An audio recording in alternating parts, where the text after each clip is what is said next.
Good morning students. आज हम लोग क्लास 10th का एक बहुत ही इम्पोर्टेंट टॉपिक डिस्कस करने वाले हैं जिसका नाम है अम्ल क्षार एवं लवण, जो बोर्ड एग्ज़ाम की दृष्टि से बहुत ही इम्पोर्टेंट है। सो स्टूडेंट्स, हम जानते हैं कि पदार्थ को निम्न प्रकार से क्लासीफाई किया गया है। सबसे पहले हम लोग अम्ल क्षार को जानने से पहले पदार्थ के बारे में बात करेंगे। तो हम यहाँ जान लेते हैं पदार्थ। तो वह हर वस्तु जिसमें द्रव्यमान होता है और जो स्थान घेरती है पदार्थ कहलाती है, जैसे हवा, पानी, पत्थर, मेज, किताब, कुर्सी आदि। इस प्रकार पदार्थों को निम्न भागों में बांटा गया है। अर्थात हम कह सकते हैं कि हमारे आसपास के चारों ओर जो भी वस्तुएं दिखाई देती हैं वो सब पदार्थ कहलाती हैं। तो पदार्थ को 3 भागों में बांटा गया है। नंबर 1 टाइप 1 धातु, अधातु और उपधातु।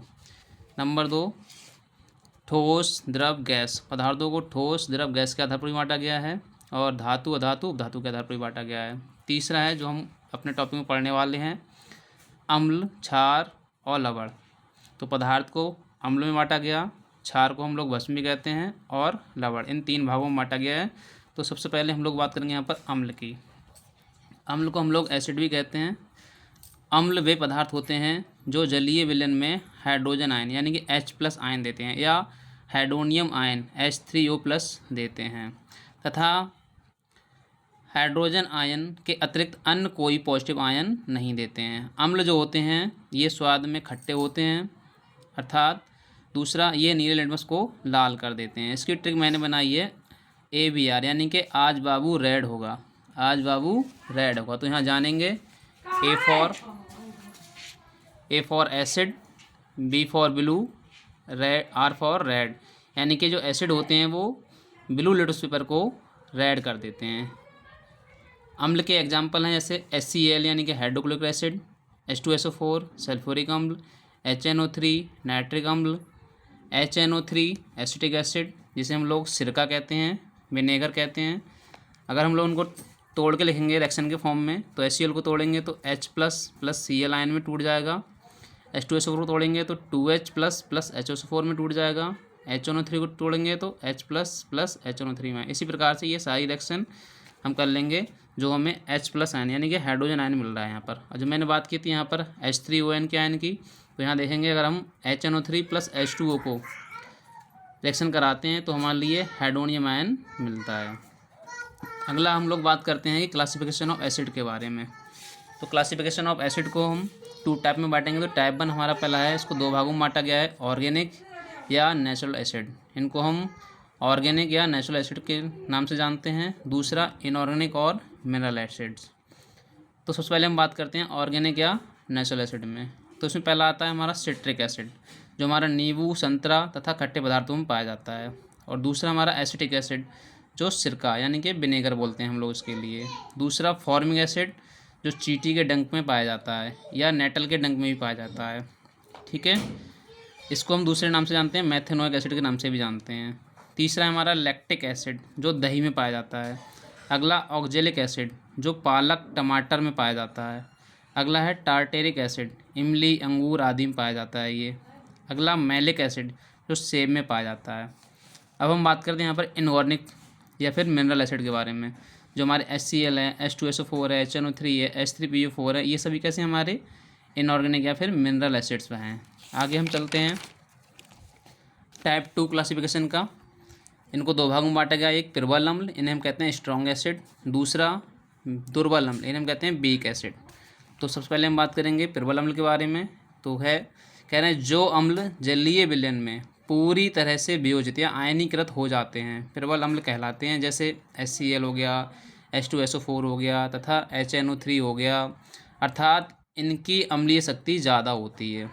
अब हम दुर्बल अम्ल की बात करते हैं तो इधर आ जाएंगे, जो अम्ल जलीय विलयन में अधिक रूप से वियोजित या आयनीकृत होते हैं, यानी कि आंशिक रूप से, कैसे रूप से, आंशिक रूप से, तो उन्हें हम दुर्बल अम्ल कहलाते हैं। क्या कहते हैं, दुर्बल अम्ल कहते हैं। जैसे H2S हो गया, HCN हो गया, CH3COH हो गया, H2SO3 हो गया तथा H2CO3 आदि, ये सब कैसे हमारे वीक एसिड कहलाते हैं, अर्थात इनकी अम्लीय शक्ति जो होती है वो प्रबल अम्ल से कम होती है।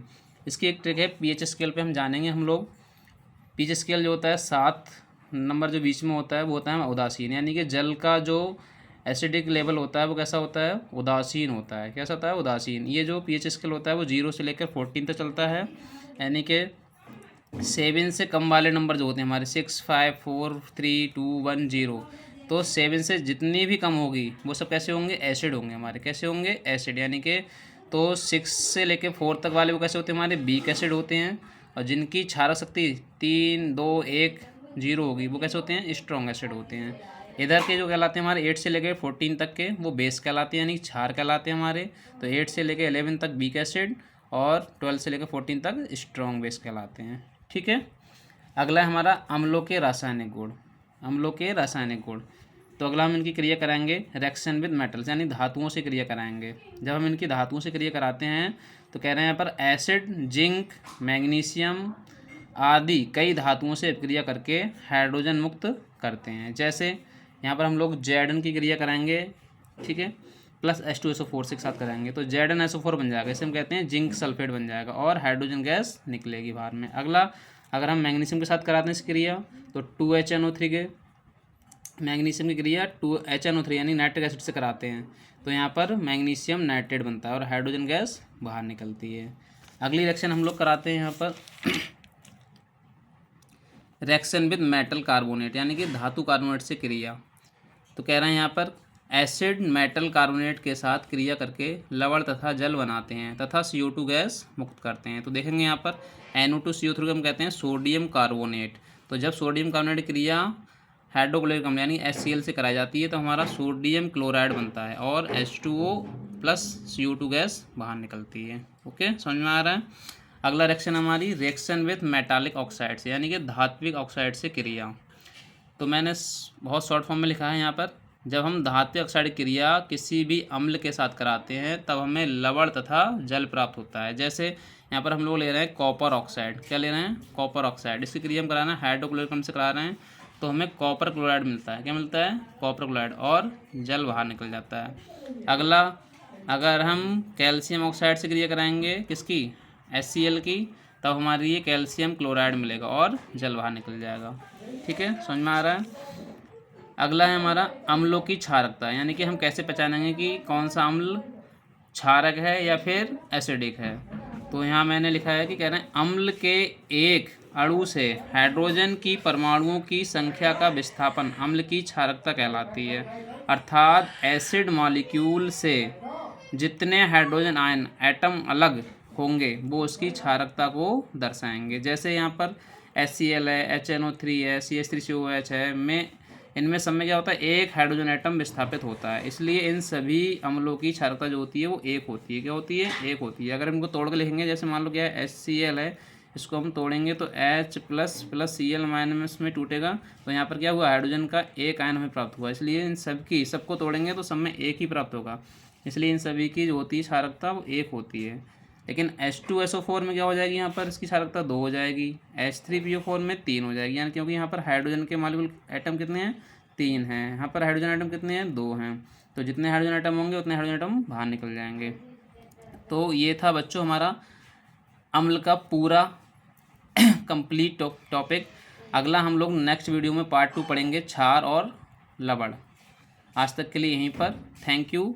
समझ में आया हो तो सब्सक्राइब करें और लाइक करें।